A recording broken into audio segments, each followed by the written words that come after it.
Okay, so I'm going to address two things this small video. One is the myth of the hunter-gatherers, and the second is the myth of the caveman. Both myths propagated by Darwinists, believers in the fairy tale known as evolution, and both extremely false. Let's start with the hunter-gatherer myth. So basically,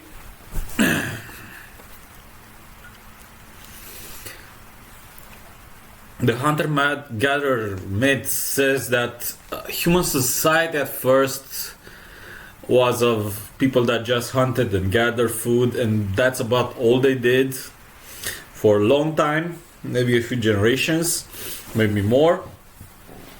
And then they started to farm land. Now, I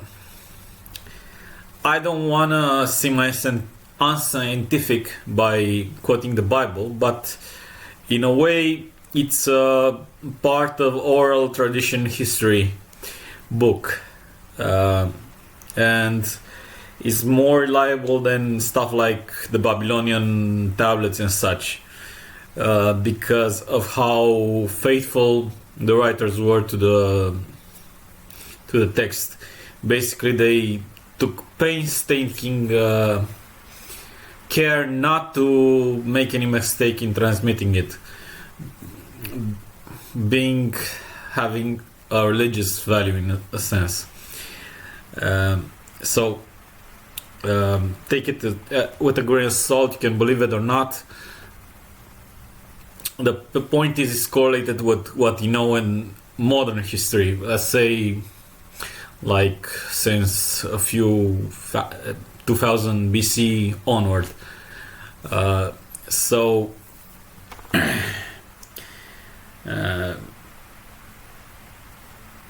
You can believe that it's not true, but it's kind of correlated with modern history from 2000 BC onward. So last 3,000-4,000 years kind of match up what the Bible says. So yeah, maybe it's not, you can say it's not totally accurate, but there are some things that show that are pretty accurate. Okay, so long things short, it says that the first people were actually farmers, like Adam, Eve, Abel, Cain. But as Cain was excluded from the group and forced to relocate to an area that had land that would be unfertile and could not be made fertile, he became the tribe that he started, or whatever you want to call it, became hunter-gatherers, and also musicians, also warriors, and so on. And we can see this everywhere. Basically, you have a number of cases where you have hunter-gatherers. First case of hunter-gatherers is people relocate to an area, and of course the first year or first few years until you can prep the land for farming, you will be hunter-gatherers, and after you prep the land you have to, I don't know, build some defenses against wild animals and other tribes and so on.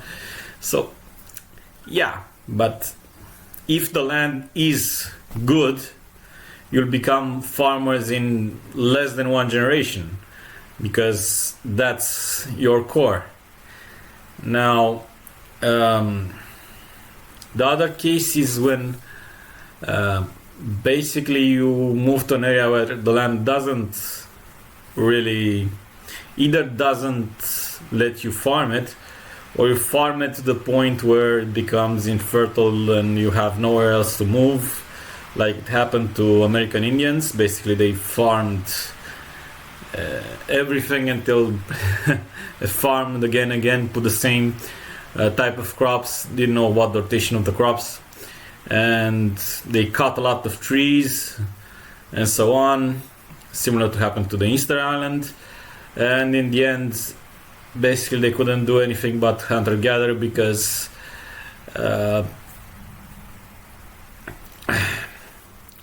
they didn't have enough land to farm anymore.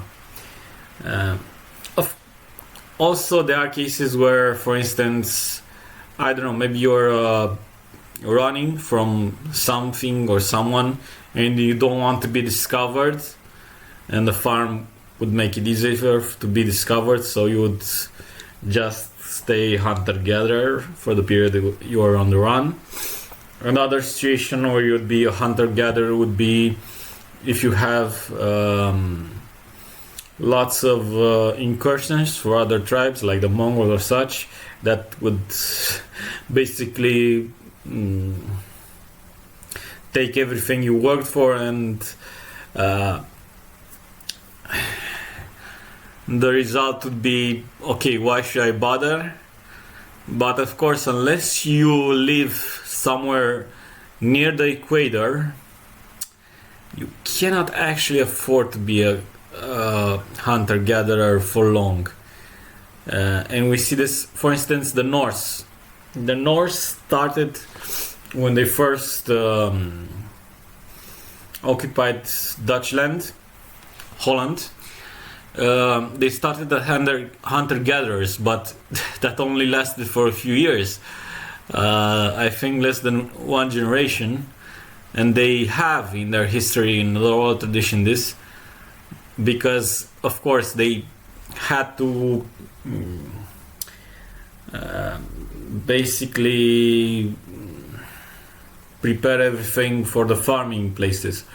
And they had to put dams on the rivers and so on. But once this was done, they stopped being hunter-gatherers. So it wasn't something consistent. It was just something until they managed to settle the place. We can see this also to the Europeans that went to America and so on. The only places where things like hunter-gatherers stay for a long time were some islands in the tropical area. And I think the reason is mostly because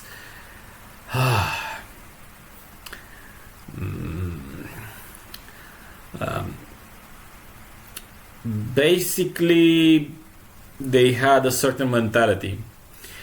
The people came probably from desert areas where basically they created the desert by cutting trees again and again, and became hunter-gatherers, and basically they forgot the farming ability. Basically they forgot how to be farmers, and when they moved they were like, okay, why should we even try? So as I said, except for tropical regions and generally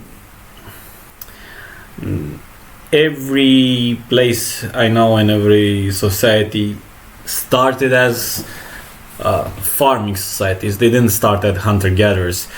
Now maybe the fact that they didn't have to, it was more important to defend against wild animals and such and other problems made it hard for them, and it appeared like something useless. I don't know, but we have to see this as an exception, not the rule. People often believe that societies in these tropical islands are how every human society started, and they changed to farming and so on. But that's not true.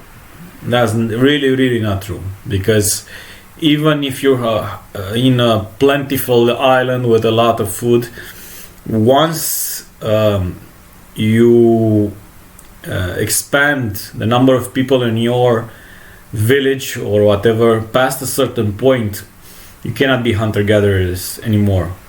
Of course, in those islands, they maintain it by killing a lot of people, tribes killing each other often, and so on.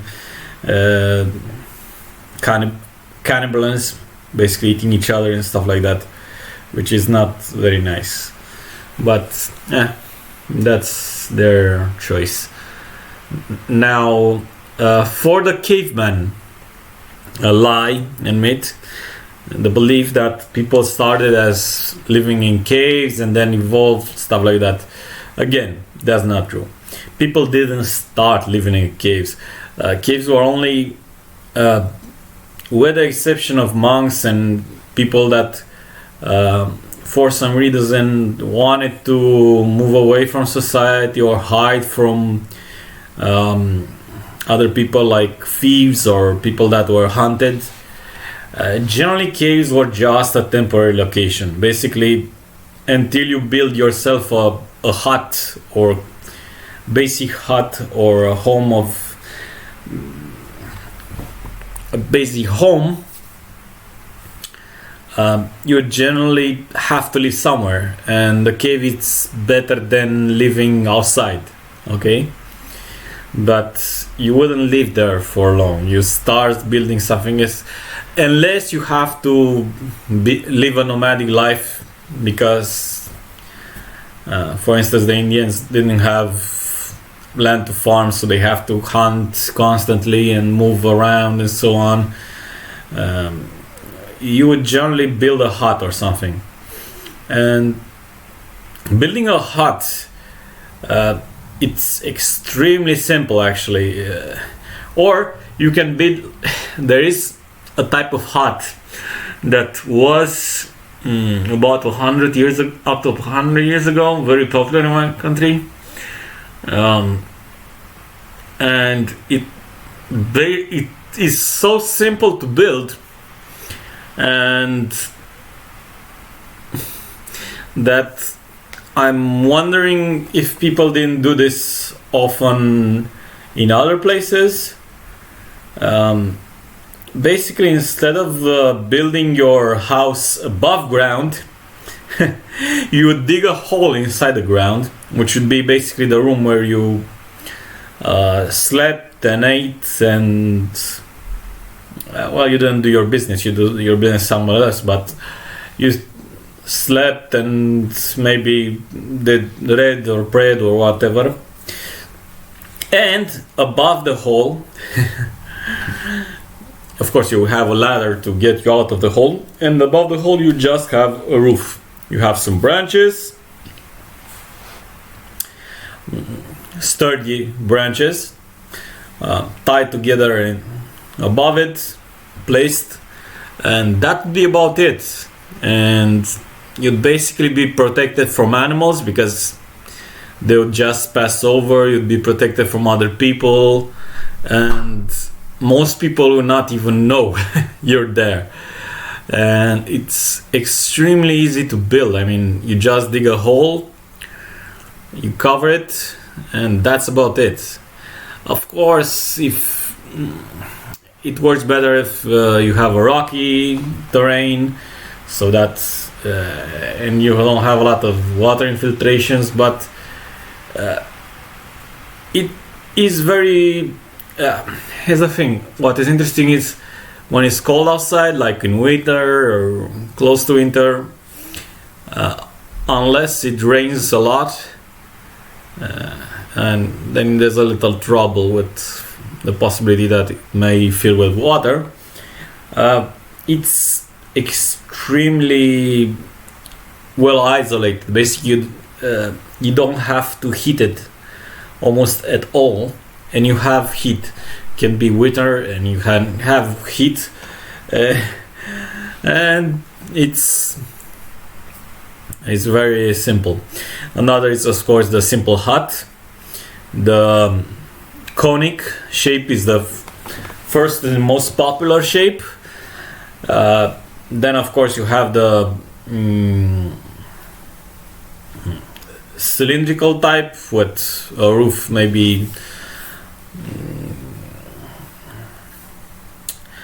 basically it's derived from the conical shape, but you have the walls, you have some walls around, and only the roof goes to the center, and only then you have square houses as things progress. But as I said, people will live in houses, or even living in a cave, it's not that good. Okay, the temperature is not and unless there's a thing that forces you to live in a cave, living for long in a cave, it's very dangerous for health because of the cold. Even if you make a fire, you cannot stay long there because it's very, very cold, and the humidity and so on. Basically, if you live for a few years, there's a big chance you'll get sick of pneumonia. So the idea that people will live, the first people live voluntarily in caves, that's stupid. Not even animals live in caves. Okay, not even animals live in caves. You would think so, but generally not even animals live in caves. They might sleep in caves, especially in the winter,